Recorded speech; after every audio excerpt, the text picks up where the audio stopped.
Olá pessoal, tudo bem? Oi Cris, tudo bem? Olá. Gente, no dia 20 de maio, a gente teve o dia do pedagogo e há um tempo eu estou procurando alguém, e agradeço inclusive já a presença da Crisley aqui, um profissional da área para a gente falar um pouco sobre a alfabetização das nossas crianças, né? A gente teve um estudo do IBGE, que eu vou citar daqui a pouco, e me assustou, ou não sei se surpreende, mas acho que assustou um pouco pelo percentual. E aí aflorou ainda mais esse desejo de falar um pouco sobre alfabetização.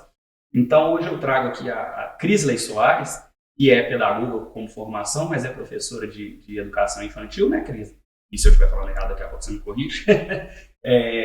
Antes de mais nada, peço aí que deem um joinha quem está assistindo esse vídeo. Aprendi essa justamente com os meninos que ficam assistindo, aquele pessoal que fica mandando a joinha nos vídeos, né? E de vez em quando eu confundo, porque às vezes eu falo curte, eu falo, não é curte. E agora é assim, é joinha pra cima. Joinha pra cima? Não é joinha pra baixo. Mesmo que o menino pode dar o não gostei, né? É verdade. E se não forem inscritos aí no nosso canal, por favor, se inscrevam. Toda vez que vocês dão um joinha pra cima, esse vídeo tem maior alcance. E, gente, é um assunto muito importante que a gente vai tratar aqui hoje. Não só para quem é pai ou mãe, mas até para quem convive, né, com crianças. Então, seja muito bem-vindo, Crisley, muito bem-vinda, aliás. Muito obrigado por ter aceitado aí o nosso convite. Deixa eu agradecer de uma vez o Cláudio, que esteve aqui com a gente para falar sobre bullying. Participou muito bem, inclusive. E foi ele que indicou a amiga Crisley, essa excelente profissional, para falar aqui com a gente. Tudo bem, Crisley? Olá, obrigada pelo convite. Estou muito feliz de estar aqui. Crisley, não vou ousar fazer a sua apresentação, por favor, se apresente, diga pra gente a sua formação, onde você trabalha, por favor. Ok. Então, meu nome é Crisley, a minha formação é em pedagogia, como já foi dito. Tenho mestrado e doutorado em educação, sou professora da rede desde 2008. Estou na educação desde 2001, com experiência na educação infantil, no ensino fundamental com as crianças e com a educação de jovens e adultos, e também na formação em nível superior de professores de cursos de educação, principalmente na pedagogia. Perfeito. E principalmente associada da CIP. Isso, com certeza. Me ajuda muito, inclusive. A gente só traz aqui gente muito gabaritada. Né? Por isso que eu nem ouso fazer a apresentação das pessoas, porque vai que eu esqueço de alguma coisa. Imagina. Muito obrigado pela apresentação. Obrigada a você. Eu já quero começar te perguntando sobre esse dado do IBGE. Eu anotei mais de 40%, mas se eu não me engano, vocês dão uma pesquisa rápida aí que vocês encontram, se eu não me engano são 46%. O estudo é bem recente, acho que é do mês de março ou abril, se eu não me engano. Mais de 40% das crianças de 6 e 7 anos não são alfabetizadas no Brasil. Assim. E aí tem uma crescente muito grande de uns 3, 4 anos para cá, né? Crisley, como você analisa esse aumento que a gente vem tendo durante os anos? Eu acho que a gente vai ser multifatorial, né? Não vai ser uma coisa só. E ao que você atribui esse aumento, Paulo? Então, eu falo que a questão da alfabetização é um problema social, né? Não é um problema só da educação. E a gente sabe que, enquanto problema social, o nosso país, infelizmente, investe pouco em educação. Então, o primeiro grande problema que eu vejo é esse. A gente sabe que a pandemia, nós vamos falar mais disso depois, mas deixou mais evidente essa desigualdade social que nós temos em nosso país, em questão de acesso, de educação de qualidade. Eu falo do nosso país porque sempre foi muito gritante, né? Aflorou muito com a pandemia, a questão da desigualdade, né? Já existia, evidentemente, mas acho que saltou muito ao longo. É isso mesmo. Então, assim, são muitos fatores que influenciam no processo de alfabetização. Então, a gente sabe que quanto mais cedo a criança tem acesso ao mundo letrado, né, que está aí para a gente o tempo inteiro, se a gente olha, tem aqui a placa, e quanto mais estímulos significativos ela tem, maior a possibilidade de ela ser um sujeito que vai dar conta de ler e escrever com propriedade, na perspectiva de pensar a alfabetização enquanto uso social da leitura e da escrita. E aí a gente sabe que o fator econômico também interfere, e o fator cultural no sentido de que formação essa família tem, porque quanto mais acesso à cultura letrada a família tem, mais ela vai estimular a criança. Entretanto, o lugar legítimo de aprendizagem da leitura e da escrita é a escola, né? Então, a escola tem um papel fundamental, e eu sempre digo, hoje as crianças chegam à escola obrigatoriamente aos 4 anos de idade. E a escola é o lugar legítimo de trabalhar os diversos gêneros, diversos tipos de escrita que a gente encontra na sociedade. Então, nós temos o fator social, a questão de quanto mais letrada essa família é, mais estímulo essa criança tem, maior a probabilidade de ela dar conta de ler e escrever com autonomia.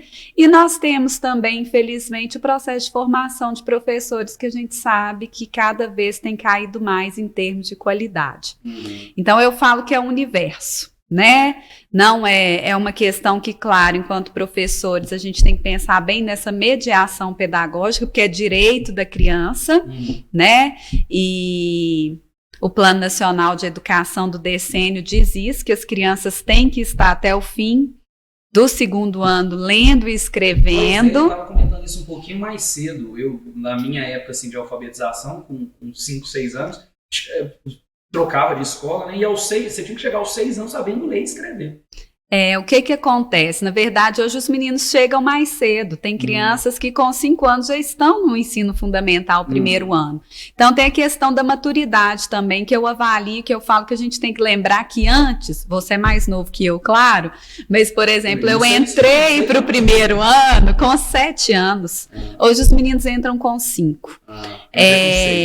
A minha concepção, né, e baseada assim, em estudos, inclusive, de profissionais que são da área, que a educação infantil não é o lugar de um menino sair lendo e escrevendo. Entretanto, quanto mais práticas, né, de qualidade que estimule essa interação com o universo da escrita, mais preparado ele vai estar para quando chegar no ensino fundamental, dar conta de com autonomia ler e escrever. Entendi. Então, assim, é um problema do Brasil que não é novo, ficou mais acentuado agora, mas é um problema, um fracasso que envolve vários níveis, a começar por qual lugar a educação ocupa em nosso país. Teto de gastos e tudo mais. Etc. Formação de professores, a gente tem que pensar também... Aí o formação de professores? Eu vejo que sim, eu sinto que cada vez mais, porque não é a gente oferecer formações continuadas, é a gente oferecer formação continuada com qualidade. Entendi. Não é a gente oferecer o espaço escola, é a gente oferecer um espaço escola que dê condições às crianças e aos educadores de terem possibilidade de desempenhar com qualidade o seu papel. Né? E outro fator, desculpa falar mais rapidinho, é que a gente tem que pensar também que as crianças não são as mesmas, não só em quantidade, mas que antes a gente tinha uma família que estava ali, a minha mãe me levava, me buscava na escola todo dia e estava dentro da escola. Eu falo que o sobrinho da minha noiva tem 9 anos, eu brinco com ele que eu vou buscar ele na escola, eu não gosto de jeito nenhum. E hoje é necessidade, os pais estão no mercado de trabalho, né? Pai e mãe, então assim, o contexto dessa criança também é outro.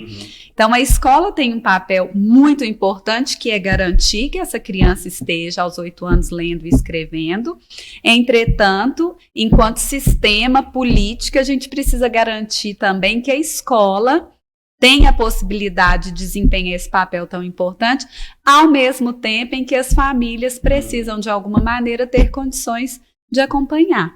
Parceria família-escola. Sempre, né? Comunidade escolar. Sempre. Perfeito. Cris, você citou muito o fator renda, e o gráfico tem os seus desdobramentos, né? Você tem o gráfico principal, inclusive, se eu não estiver enganado, a minha memória às vezes falha assim um pouquinho, acho que de 2017, essa taxa de alfabetização que hoje passa, não alfabetização, aliás, que hoje passa dos 40%, tinha uma estabilidade, mas ali entre, eu considero um número alto, mas estava ali entre 15%, se eu não me engano, só para pontuar. Mas você citou muitas vezes o fator renda. E um desdobramento desse gráfico mostra que a gente tem muito mais crianças pobres de classes sociais mais baixas não alfabetizadas do que crianças de classes sociais mais altas. O tanto que o fator renda, manda nisso, Cris? O que você considera assim, que o fator renda entra tanto nesse gráfico e é tão predominante? Assim? Então, eu considero que o nosso país é excludente, ponto. Né? E que que a gente tem assim, um número grande de pessoas que vivem na marginalidade. Então, é um efeito cascata. Por quê? Se a minha mãe é analfabeta, eu vou contar só com a escola para eu poder aprender a ler e escrever se eu vivo com a minha mãe. Né? Se a minha mãe é uma pessoa que tem um nível, por exemplo, de graduação, implica que o que a gente pensa é que o acompanhamento e, inclusive, o acesso a essa cultura escrita vai ser maior.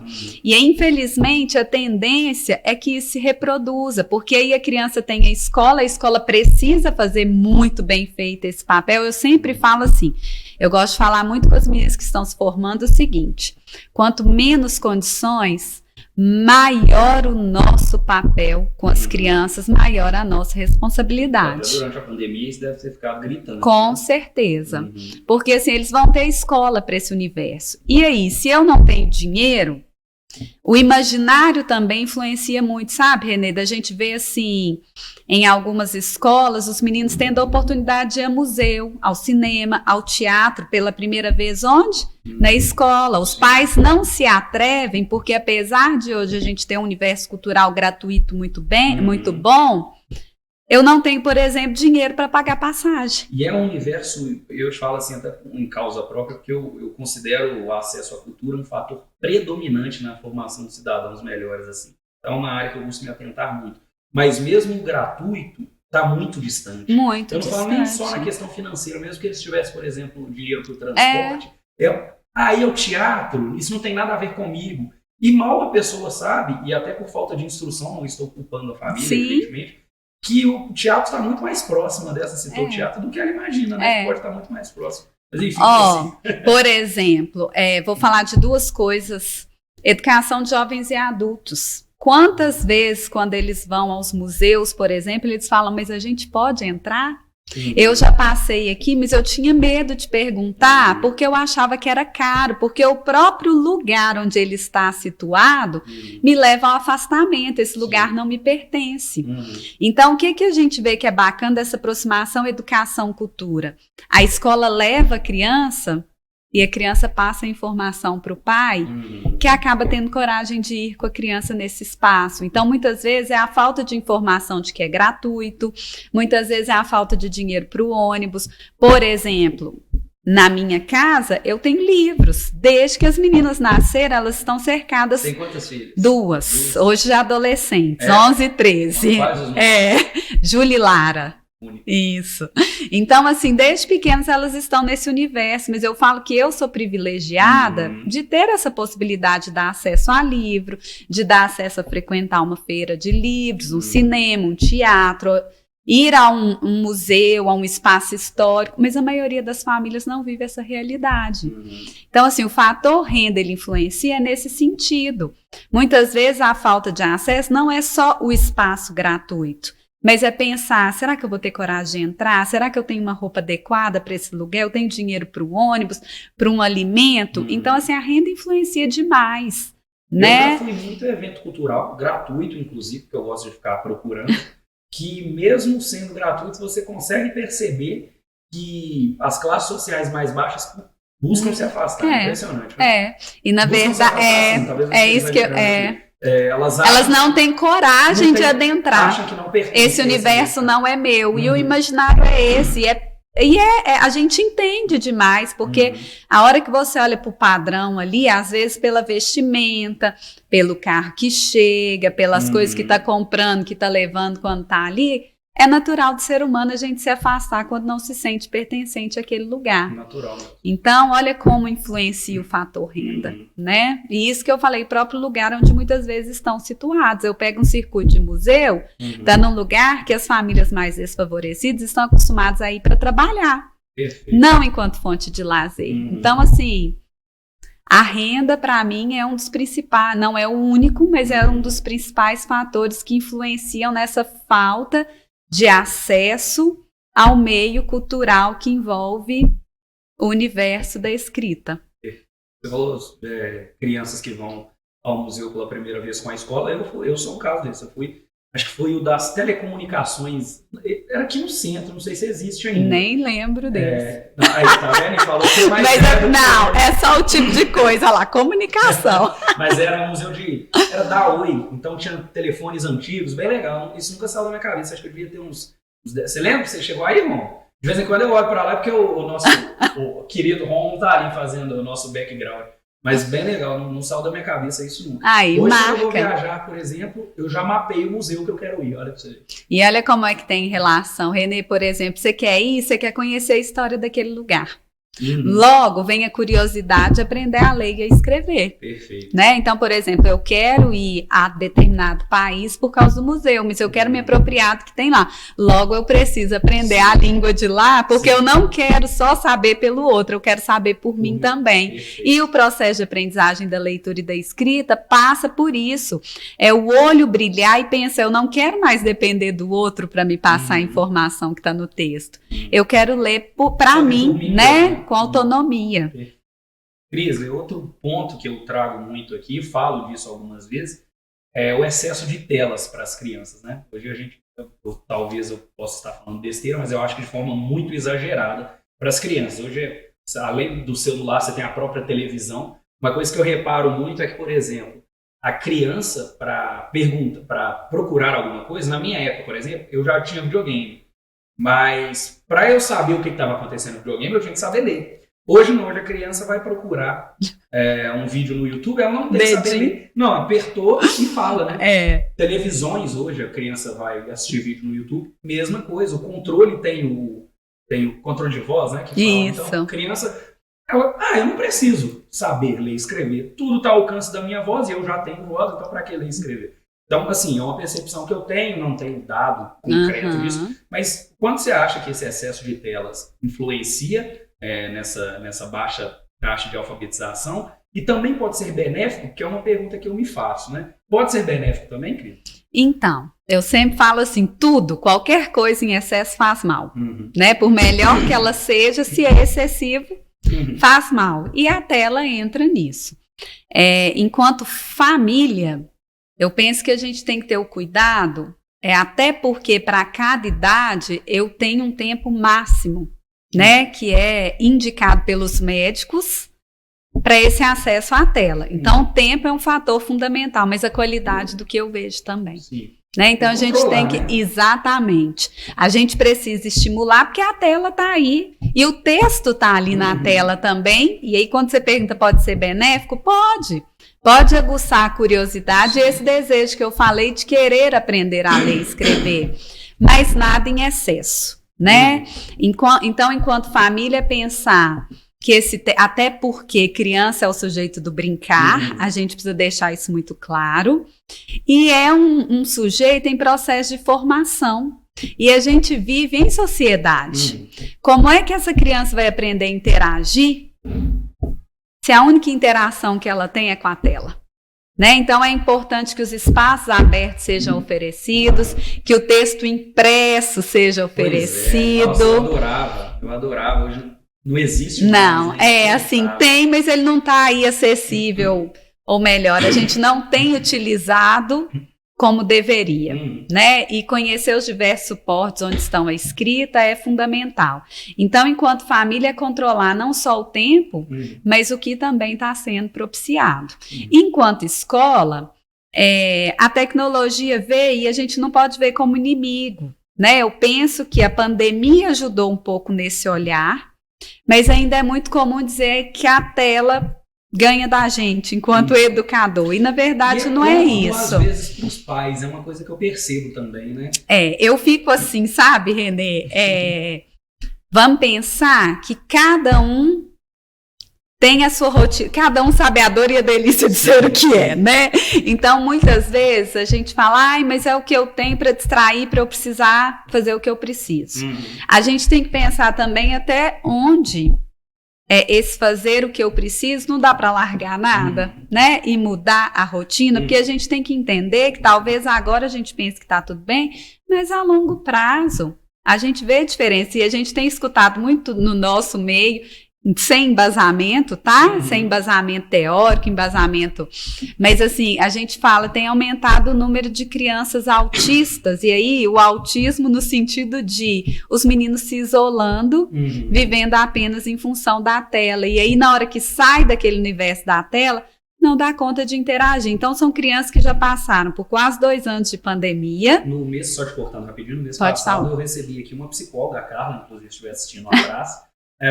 Teve o Dia Mundial, né, da conscientização sobre o autismo e a gente, engraçado, não toquei muito nesse ponto, poderia ter tocado. Fica o convite aí, viu, Carla? Pra gente falar disso aí. Mas assim, é isso, assim, quanto mais tela, menos interação, Entendi. né? E cuidar do quê? Mas pensar também que a criança precisa ter acesso a outros espaços e a outros portadores textuais. Isso é uma coisa. Agora, enquanto escola, a gente tem que pensar que não é o nosso inimigo. Muita Sim. gente pensa assim, não, o que eu posso fazer com isso que chegou? Tem tanta coisa boa, por exemplo, hoje eu dou aula e determinados temas, na hora que eu vou começar a trabalhar, eu introduzo um vídeo que eu procurei lá no YouTube e que fala, isso, é a multimodalidade, assim, que fala a mesma coisa que eu iria falar, mas com o jogo de imagem, de voz, que torna muito mais atraente ao meu estudante. Por exemplo,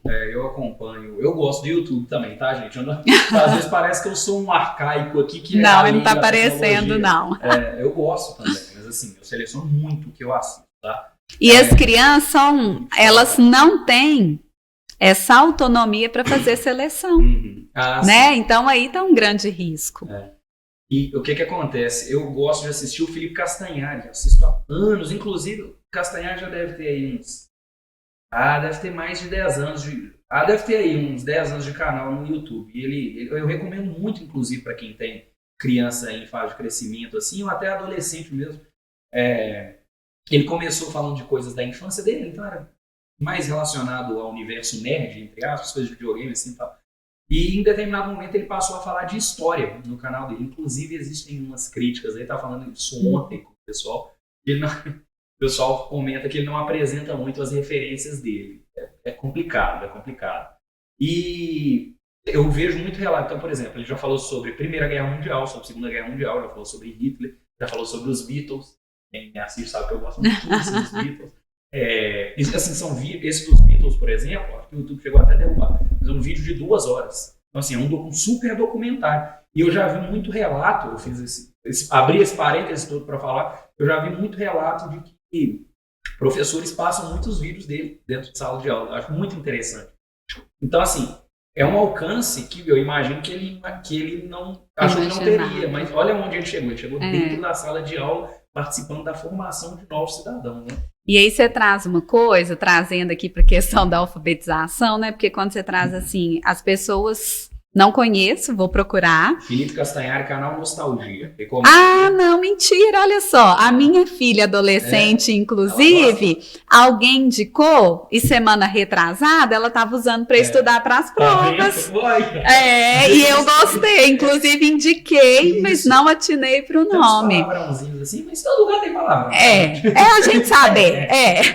Mas assim, quando você traz que as pessoas criticam, por exemplo, porque ele não traz referência. Porque assim... Ok, mas se eu, professor, tenho a referência e vou usar esse vídeo, eu posso suprir essa necessidade, que olha isso que ele fala, tal autor diz, está presente em tal material. Não, você consegue então, assim, esse filtro caso. só é possível porque a gente é maduro no que diz respeito à alfabetização e letramento. E muitos dos assuntos que ele trata lá, por exemplo, ele falou dos Beatles, e eu sou aficionado com os Beatles há muitos anos, então eu já vi todos os documentários, já li livro, já vi historiador falando. Então, assim, eu, modéstia à parte, entendo um pouquinho. Então, tudo que ele fala dentro desse vídeo são coisas que eu já vi gente estudando e falando sobre Segunda Guerra Mundial. Também sempre fui um aficionado sobre Segunda Guerra Mundial. Ele tem um vídeo de 1h30 sobre o assunto. Então, assim, tudo que ele traz lá eu já tinha lido outras vezes. O pessoal implica um pouco porque, assim, não vou jogar palavras ao vento para tentar descobrir o motivo, mas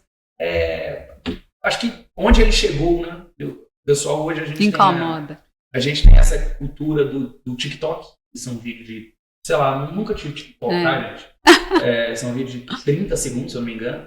E alheio a isso, o cara tá fazendo um vídeo de 1h30. Então, se o Felipe Castanhari estiver assistindo aí, Olha, quem sabe? estiver assistindo aí, tô te dando essa moral. Renê, e aí a gente vai conversando sobre as coisas e, né, tudo isso tem relação com alfabetização e letramento. que é pensar que você construiu a sua autonomia de escolha e de ter o senso crítico quando você vê. Então, quando você fala, eles criticam a questão de não ter referencial teórico, você tem o seu. Tem o meu, E o que a gente espera quando a gente alfabetiza, que é um grande problema que a gente tem, é que esses sujeitos alfabetizados, eles tenham condições não só de ler e escrever, a gente chama de codificar e decodificar, mas de dar entendimento para o texto que ele está lendo com senso crítico. Esse é o grande problema do país. Analfabetismo funcional. Exatamente. Né? Então, assim, tem uma charge que eu gosto muito, que é um diálogo entre dois jovens, e aí um deles está com o jornal e fala assim, cara, você leu essa notícia? E aí o outro responde, li, mas não entendi nada. Então, o grande problema que a gente tem no Brasil é esse.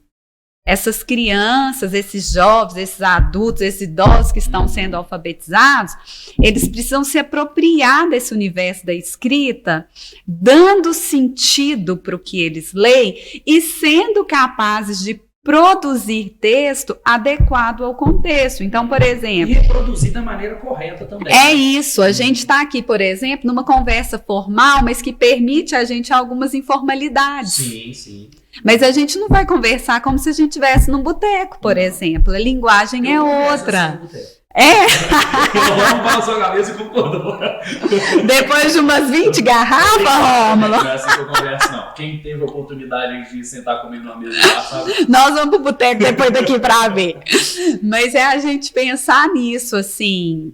Para cada situação de comunicação, seja escrita, seja falada, eu tenho um determinado tipo de linguagem apropriada, que vai ser mais formal, mais informal, que vai me permitir, por exemplo, você falou do vídeo, às vezes ele solta um palavrão. Quer dizer, é o contexto para isso? É apropriado? Não é? Então, a grande questão é que esses meninos saiam leitores e produtores dos diversos gêneros textuais que circulam na nossa sociedade. E é esse o grande problema, onde a gente está falhando, que a gente não está conseguindo isso. E é nesse aspecto que eu falo, quanto mais renda tem essa família, a possibilidade de conhecimento cultural, de inserção no meio cultural, no meio social, ela é maior.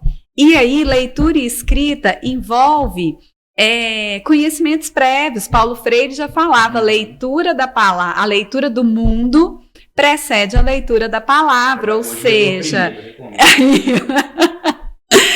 então, assim, é a gente pensar que eu não posso trazer nada novo como se fosse, assim, um novo totalmente desconhecido. Eu preciso partir de algo que é familiar para chegar onde eu quero, que é o desenvolvimento daquelas habilidades necessárias para que o sujeito possa ler e escrever com autonomia. Estou usando muito essa palavra.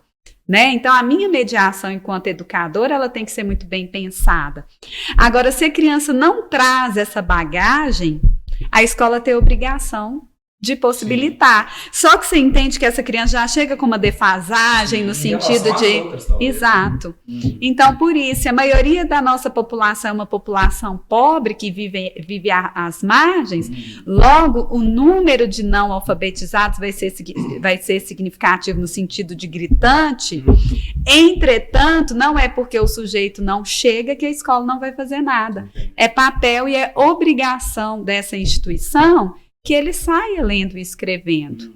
Mas eu não estou falando que é uma coisa fácil, os desafios são muitos e quanto menos investimento a gente tem por parte do nosso país na educação, mais difícil esse papel fica. Do teto de gastos, né? Muito fácil de entender, né? Muito fácil. Muito. Crisley, a pandemia, claro que ela tem influência. Eu não sei ainda, sinceramente, quando eu observei esse gráfico lá do IBGE, se a pandemia já mostrou a sua influência nessa questão da alfabetização. Eu acho que a gente tende a piorar ainda esses números, porque eu acho que a pandemia, talvez ela mostre o resultado daqui dentro de alguns anos, inclusive. Sim. Mas é claro que ela tem influência aí grande nesse processo, né?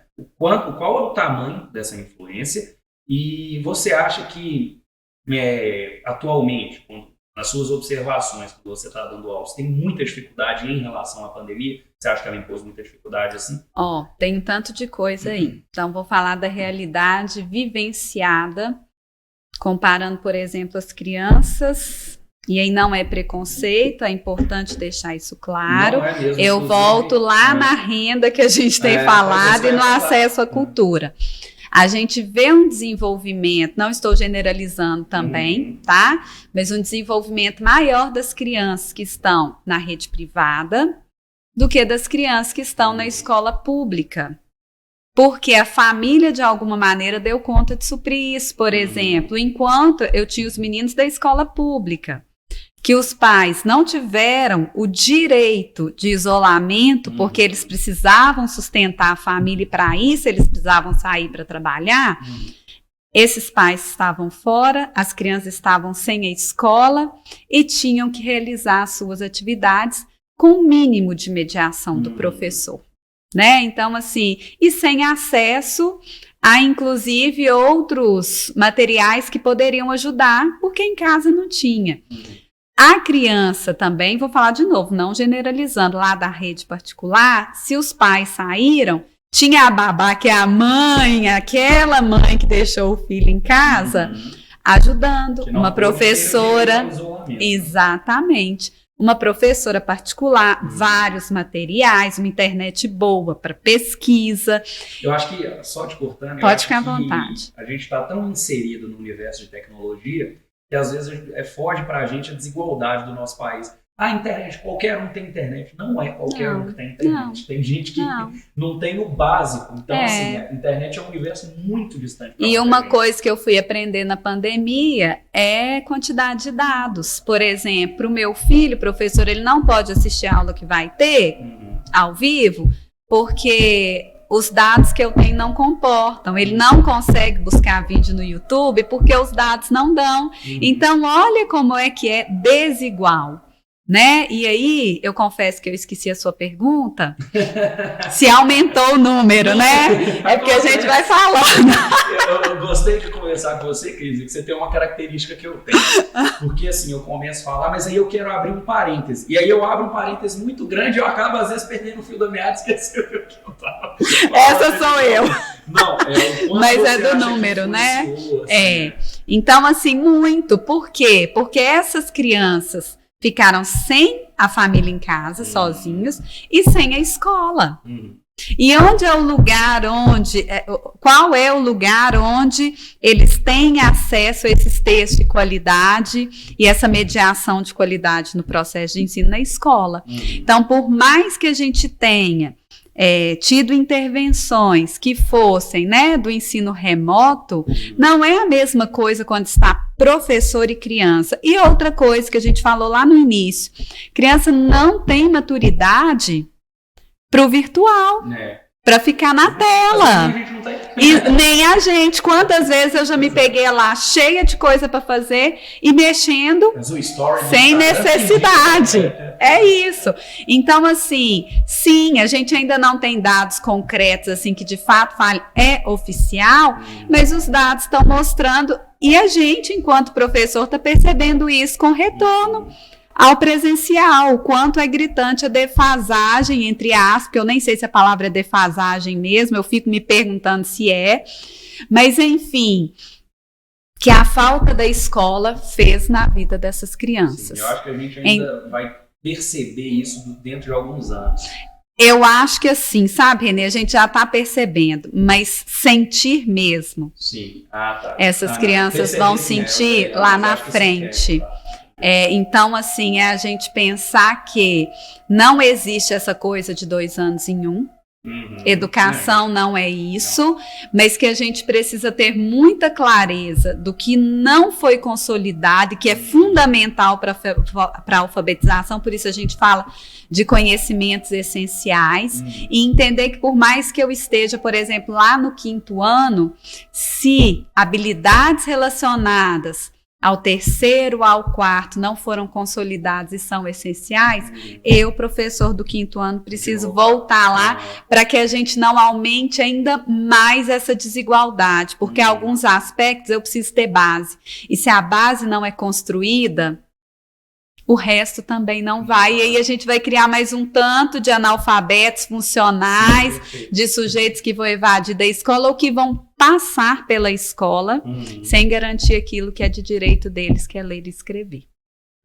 te tento falar. E muito obrigado mais uma vez pela participação. Estou achando sensacional. Que bom. Muito tempo que eu queria falar sobre esse assunto. Acho que o tempo vai ser até curto. Acho que vai ficar muitas questões para trás. Mas, enfim, você volta para uma segunda parte. Combinado. Outro dia eu estava vindo. Muito legal que você falou essa questão de analfabetismo funcional, esse tipo de coisa, né? Outro dia eu estava lendo um rapaz falando que, eu não vou lembrar o nome da escola, mas uma escola que ele conhece no Rio de Janeiro, que estimula muito as crianças a desenvolver a parte cultural e tal. E aí eles pediram lá um trabalho sobre as crianças de, se não me engano, a gente fala 8, 9 anos. Um trabalho sobre a Segunda Guerra Mundial. E aí um rapazinho entregou um trabalho de 20 páginas. Nossa, os pais super orgulhosos, assim, tal. Enquanto o outro entregou de 1 página. E aí a escola fez uma apresentação e comparou os 2 trabalhos para mostrar que quem entendeu o que estava lendo foi o que foi de 1 página. E é exatamente isso. É isso. É exatamente isso. E assim, um problema que a gente tem hoje, que volta lá nas telas, é isso. Você pede um trabalho. O que é o trabalho? É eu pesquisar para eu ampliar os meus conhecimentos e dar conta de me apropriar daquilo. O que os meninos têm feito hoje? Pega e copia tudo sem nem ler, cópia pela cópia. E aí, Renê, eu falo muito assim, a culpa não é dos meninos, nós ensinamos a usar esse recurso, né? Então, outro dia, por exemplo, os meninos apresentando um trabalho sobre metamorfose. Cada um escolheu um animal que passa por metamorfose e aí... Deve ter dado até briga, né? Não deu porque a gente tirou a borboleta e o sapo. Porque senão só ia ter isso. Mas o que acontece? A gente precisou de deixar claro para eles. Vocês vão pesquisar, mas vocês vão ler e vocês vão apresentar sem ler o texto. Então, a gente explicou o que era um esquema, mostrando para eles que podiam levar um mapa mental ou palavras-chave, mas que na hora da explicação eles precisavam mostrar que, de fato, eles entenderam. Houve a explicação. Eles não têm a maturidade que a gente tem de saber, olha, eu estou copiando isso aqui. Será que o professor vai perceber que eu estou copiando? Não. Para eles é natural, não é algo errado. Então, a gente cuidar também de como que a gente tem ensinado, e aí eu sempre gosto de voltar, porque é o nosso tempo para alfabetização e para o letramento. Se eles não se sentirem motivados se eles não perceberem, por isso que um dos eixos que a gente tem de alfabetização é compreensão e valorização da cultura escrita. Se eu não tenho a necessidade de uso do alfabeto, para que eu vou querer me apropriar dele? Então, eu preciso entender, né, que olha, tudo, hoje se eu quiser chegar a algum lugar... Preciso de ler. Se eu quiser mandar um bilhete para alguém, ainda que seja no WhatsApp, preciso escrever, se eu não for falar, claro, né? E tem a possibilidade de falar. Né? Mas assim, é ele perceber o quanto é importante, enquanto instrumento histórico, enquanto instrumento de uso, a escrita, né? O alfabeto no sentido de palavras. E se eu não motivo, se eu trago atividades, se eu trago o alfabeto, as sílabas, as palavras, de maneira descontextualizada, eu não trago motivação e eu não trago o entendimento da necessidade disso. Agora é diferente, na escola, olha o que eu tenho, uma biblioteca. Qual criança não gosta de uma biblioteca com livros maravilhosos? Se eu não aproveito de um bilhete que eu vou mandar para as famílias e falo, olha, a gente está aí num bilhete muito importante, vou ler para vocês entenderem o quanto que ele é importante. Enfim, se eles passam a perceber o quanto é importante eu saber usar essa leitura e essa escrita, quer dizer, eu quero fazer o meu bilhete de aniversário. Sabe, estou dando exemplo simples. Como que ele vai querer se apropriar disso? Então, por direito, e enquanto espaço que favorece, a escola é o lugar legítimo disso, dessa aprendizagem, dessa significação da cultura escrita. Conhecimento tem que ser mais estimulado, né? As crianças têm que entender que ter conhecimento também é divertido. Não pode vir pronto, sabe, Renê? Tem que ser construído. A hora que a gente entende que os centros são os estudantes, né? E aí eu tô falando assim porque a gente fala sempre a alfabetização das crianças, mas cada vez mais crescem também os jovens, porque antes o que a gente tinha, por exemplo, uma educação de jovens e adultos que era direcionada para aquele sujeito que não teve acesso. Hoje, o que a gente tem muitas vezes? O sujeito que teve acesso, mas que as práticas não permitiram que ele saísse lendo e escrevendo. Isso é muito triste, muito preocupante. Então, assim, é a gente pensar isso. Hoje eles passam mais tempo na escola do que antes. Começa com 4, quando não começa antes. O que a gente pode fazer para que eles tenham acesso de maneira lúdica a esse universo? Quando eu estou contando uma história, quando eu estou brincando com uma parlenda, né? E que quando eu vou ler um bilhete, quando eu vou fazer um bilhete. Então, assim, a gente ter muito cuidado, porque enquanto pedagogos, enquanto educadores, o nosso compromisso social ele tem que estar em primeiro lugar. E a perspectiva do direito, né, de acesso e de aprendizagem, ela tem que estar dentro da gente o tempo inteiro. Gosto muito dessa palavra do social, né? Um compromisso social. É isso, é isso. Cris, vou chamar aqui de pós-pandemia, mas eu quero deixar claro que a ainda não acabou, tá? Eu falo pós-pandemia porque as crianças voltaram para a sala de aula. Imagino que tenha tido mudanças, né, no modo de ensinar. Tem algumas ações que você pode citar, assim, que você já vê de mudança nesse pós-pandemia, que não é exatamente um pós-pandemia? Tem muitas. Vou falar dos desafios, sim, das dores e dos prazeres, né? Primeiro é isso, assim, eu penso que o educador nunca teve numa zona de conforto, mas que de alguma maneira, algumas coisas elas se mantinham, assim, as mudanças eram poucas. Então, assim, o menino chegava, você sabe, o perfil é mais ou menos esse em termos de aprendizagem. Sim. A gente está aprendendo agora quem são essas crianças do retorno ao presencial para a escola. Né? Então, o primeiro desafio é pensar assim, um menino hoje de segundo ano, ele não é mais o menino de segundo ano de 2019, de 2018. Ele é um menino que chega, inclusive, com características de menino de primeiro ano e, às vezes, até de menino de pré-escola. Então, esse desafio da gente ter que repensar o planejamento, e quando eu falo de planejamento, envolve didática também, metodologias, que é pensar como é que eu vou acolher esse menino que não só em termos de aprendizagem escolar, mas em termos de socialização. Porque também é um fator interessante, né? Sim, os meninos, muitos, foi tempo de isolamento mesmo, né? Então, assim, eles estão voltando a aprender a socializar. Tem receio, assim, de lidar Nenhum. Mas qual é a grande questão? É entender a regra do jogo social. Porque eles passaram muito tempo em família. E entender que na escola tem algumas regras que são muito diferentes das regras de casa. Em casa eu sou o filho. Né? Então, os olhos estão para mim, por mais que tenha outro irmão. Ali a professora está com um grupo de 20, 25, 30, 35 alunos e que eu preciso ceder, entender o meu momento de dizer, o meu momento de esperar, entender que algumas coisas que eu posso fazer na minha casa ali eu não posso porque compromete o outro, que eu tenho uma postura para estar no meu momento de estudo. Então, todas essas coisas são desafios que vão chegando para uma idade que antes isso já estava bem aprendido, bem consolidado, a gente fala. Né? Então, assim, é repensar mesmo, o grande desafio é repensar essas práticas, pensando no sujeito. E daí a importância, inclusive, da diagnóstica. Quem é esse sujeito que chega para mim? O que ele já sabe? A anamnese, a gente fala quando a gente está fazendo atendimento né, psicopedagógico, da psicologia. Na escola a gente usa muito a questão da avaliação diagnóstica, né, do que eles já sabem enquanto conhecimento escolar, mas entendendo que não são só aquelas habilidades que estão ali nos campos de conhecimento da BNCC, mas que é também essa questão social do quem eu sou do papel social mesmo que eu ocupo e das regras de convivência. Esses são grandes desafios, né? Então, a gente pensar que o estudante é o centro e que o meu planejamento tem que ser voltado para o que ele ainda não sabe e precisa aprender e para o que é esperado para aquela idade. E sem pular etapas. Sem pular. Que é a questão da base, senão vai se perdendo, né?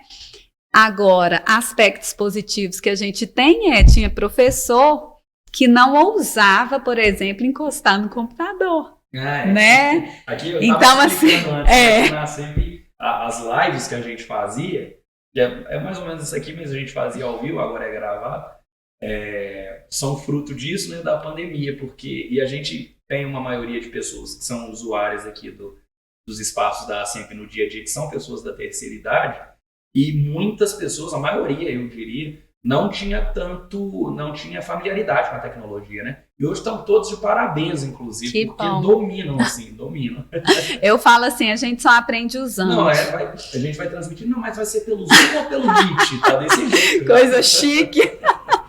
Multiplataforma. E isso tem tudo a ver com a alfabetização, assim, eu preciso ter a necessidade do uso também, sabe, Renê, para eu aprender. Uma necessidade vai puxando a outra, impressionante. E eu acho que, assim, a gente ficou acomodado por muito tempo, assim, deixa a tecnologia para lá, deixa para lá, e a gente foi deixando até que na pandemia não teve jeito. Então, assim, às vezes, nas próprias escolas públicas, salas de informática com equipamentos muito bons, com internet boa e que a gente não usava. Então, eu penso que assim, a tecnologia agora veio. E a gente sempre falou, gente, se a tecnologia é do menino, né? Se os meninos nascem utilizando essa tecnologia, e se a escola é feita para eles, a gente precisa trazer isso a nosso favor. Não é ficar reclamando, porque hoje os meninos só ficam no joguinho, porque hoje os meninos... Não. Dentro da escola, o que a gente pode fazer para que isso seja um instrumento que favoreça a aprendizagem também? Um monte de aplicativos. Nossa, é muito igual isso que eu tô te falando, assim, vídeos, né, que você mesmo deu o exemplo, que a gente pode usar. Então, eu penso que agora a grande maioria se apropriou disso a seu favor e, consequentemente, a favor dos estudantes também. Quer trazer essas novas tecnologias. E penso também que foi um tempo, para quem não está acomodado, de estudo, assim, eu falo que eu participei de congresso, que eu participei de lives, que eu jamais pagaria, né? Que eu jamais iria, porque inclusive internacionais. Então, assim, o leque para aprendizagem, para a formação continuada, ele se ampliou demais. Né? Então, assim, a gente não tem só coisas ruins, a gente tem coisas boas também que a gente tira disso. De oratória online. Olha que coisa, né? Pois é, quando a gente achou que isso seria possível.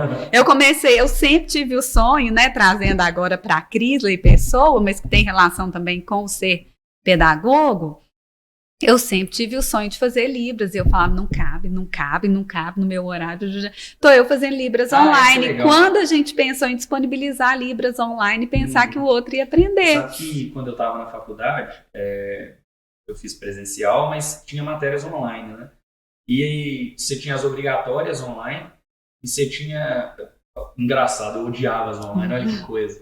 E tinha umas que eram eletivas, você podia fazer ou não. E tinha de Libras, e não vou fazer, já custa fazer as pessoas obrigar. Hoje eu me arrependo tanto. Pois tô eu, nessa idade, realizando o sonho de fazer Libras, porque foi possível online. E como vai favorecer, porque a gente sabe que a escola hoje ela é inclusiva em todos os sentidos. Sim. Então, assim, pensa que para uma criança faz toda a diferença, por mais que ele tenha um intérprete com ele, por exemplo, a relação afetiva com o professor, ela é diferente. Então, um professor que dá conta de dialogar com esse estudante, respeitando a linguagem dele, né? Então, assim, a pandemia também abriu para esses novos aprendizados, para essa formação continuada. Tem prós e contras. Sempre. A gente já vai caminhando aqui mais para o final, inclusive já aproveito para agradecer. Eu que agradeço, viu? Daqui a pouco eu te agradeço mais um pouquinho, mas já vou agradecer. Muito legal esse bate-papo mesmo. Nossa, eu acho que a gente vai precisar de uma parte 2 total. Vamos embora. Inclusive, a hora que o pessoal for assistir, vai ficar, mas eu queria perguntar tal coisa. Pergunte! A Cris volta aqui, tá? Cris, você tinha falado já sobre a questão da participação da família, né? Nesse processo de alfabetização. O quanto que é importante, assim, a participação da família. E para quem tem filhos aí dessa idade, 6, 7, 8 anos, quais conselhos você pode deixar, por favor? Então, primeira coisa que eu falo é que eu não julgo, sabe, Renê? Porque às vezes, assim, eu já vou te respondendo assim, a família tem importância total no processo de, eu não diria só de aprendizagem, pensando em escola não, no processo de formação enquanto caráter, da criança, tudo, né? Principalmente enquanto caráter, formação de identidade. Então, família é o fator fundamental, ponto. Quando eu falo que eu não julgo, é porque às vezes é recorrente, infelizmente, entre nós que trabalhamos em escola. Mas a família também, Então, eu sempre falo assim, vamos exercer empatia. Às vezes a gente chama família, e eu já tive situação de chamar, e muito cuidadosa para conversar, e de falar assim, entendo perfeitamente esse menino agora, e prefiro que a família não esteja aqui, e eu vou dar o máximo de mim por ele. Né? Então, assim, e tem famílias que a gente vê que quer acompanhar, mas que não dá conta. A mãe chega e fala, em casa ninguém sabe ler e escrever, meu marido é alcoólatra. Então, assim, os meninos são sujeitos sociais, a gente precisa, então a primeira coisa é sensibilizar para os diferentes tipos de família que a gente tem, reconhecendo que ela é fundamental. Entretanto, então é isso, as famílias são fundamentais, mas se essa criança não tem acesso à família que a gente julga família ideal, no sentido de nos ajudar no processo de escolarização e de formação dessa criança, que ela não seja punida por isso, porque ela é que menos é responsável por esse processo. Isso eu gostaria de deixar registrado, porque eu acho que é algo que a gente tem que pensar muito sobre. Agora, pensar também que quando a gente tem um filho, né, que está aí, a responsabilidade dele é nossa. Então, a instância primeira responsável é a família. E a gente pensar o tempo inteiro se eu tenho dado o meu melhor, porque é isso que eu te falei de julgamento. É difícil a gente falar assim de uma receita. Por exemplo, eu acho que família tem que acompanhar para a casa do filho. Aí, por que eu tô rindo? Porque a mãe pedagoga que acha isso, às vezes, muitas vezes, não dá conta de fazer isso por causa da correria de trabalho de dia a dia. Então, é muito subjetivo. Mas é a gente lembrar o tempo inteiro que a referência primeira que essas crianças têm que ter somos nós, família. Então, eu brinco muito daquela frase que a gente fala, faça o que eu faço, não o que eu falo, porque a criança aprende com o que ela vê. Ela não aprende com o que ela escuta. Né? A não ser que essa fala esteja atrelada a um comportamento condizente. Então, trazendo as duas coisas, porque a gente falou muito de alfabetização, é isso, nós somos modelos, e doce ilusão a gente achar que eles não estão observando a gente o tempo inteiro. Né? Eles são fruto e são retrato da gente, enquanto família. E aí, trazendo para a alfabetização, é lembrar disso, olha, práticas como cantar para criança, contar história, estou tão cansado, que seja 2 minutos. Trazer para a criança, quando possível, imagens para que a criança conte a sua própria história. Conversar com essa criança, escutar essa criança, além dessa formação humana que a gente está falando, trazem também o eixo que eu falei, que é o de valorização da cultura escrita e que favorece a hora que chega o momento dessas crianças aprenderem a ler e escrever na escola. Então, é lembrar, assim, que eles são, primeiro de tudo, nossos, e que nós somos referências para eles. Cris, é perfeito. Nossa, sem palavras para te agradecer. Eu que agradeço muito, viu? Muito. Se quiser deixar algum recado, fica à vontade também. Não, é isso. Eu sempre falo assim, é que a gente, lá em casa, eu falo muito com as meninas assim. Tô vendo que você tá com um colarzinho também. Tô, aqui tem elas comigo o tempo inteiro. Amo. Acho que vocês não vão ver, mas é um colarzinho que tem, são 2 menininhas. Roubaram, sabe? Mas uma era diferente da outra, que eu falo que é uma mais pivitada e uma mais quietinha. Então, uma era mais assim, a outra, e esse eu ganhei, são iguais. Impressionante. Mesmo pai, mesma mãe, mesma formação e uma diferente da outra. Mas é a gente lembrar disso. Eu falo com elas assim, sempre que for fazer alguma coisa, faça o seu melhor. E aí, seja enquanto família, seja enquanto educadores, que a gente tenha clareza de que a gente está dando o melhor da gente. Né? Eu falo muito assim que a gente está aqui para servir. E para servir tem que ser bem servido.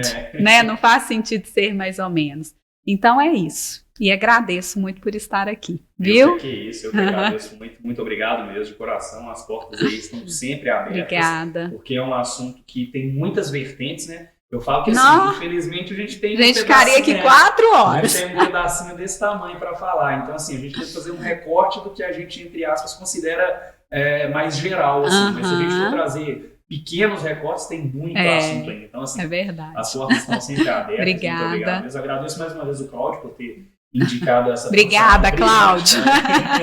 E é isso, Cris. Muito obrigado mesmo. Mais uma vez, muito obrigado a quem nos assistiu até aqui. Gente, esse é um conteúdo muito legal, acho que é muito importante para todo mundo que lida com crianças, não só para pais e mães, mas às vezes para um sobrinho, para filho de um amigo. Então, assim, eu acho que é um conteúdo que vocês precisam compartilhar bastante aí com o máximo de pessoas que vocês conseguirem. Então, assim, quem está assistindo aí até o final, agradeço mais uma vez. Compartilhe esse vídeo, porque eu acho que é um conteúdo que vai ajudar muita gente, muitas famílias. Então é isso. Muito obrigado mais uma vez. Obrigada, gente. Nos bastidores, Obrigada, nos ajudando. Rômulo. E até a próxima, pessoal. Obrigado.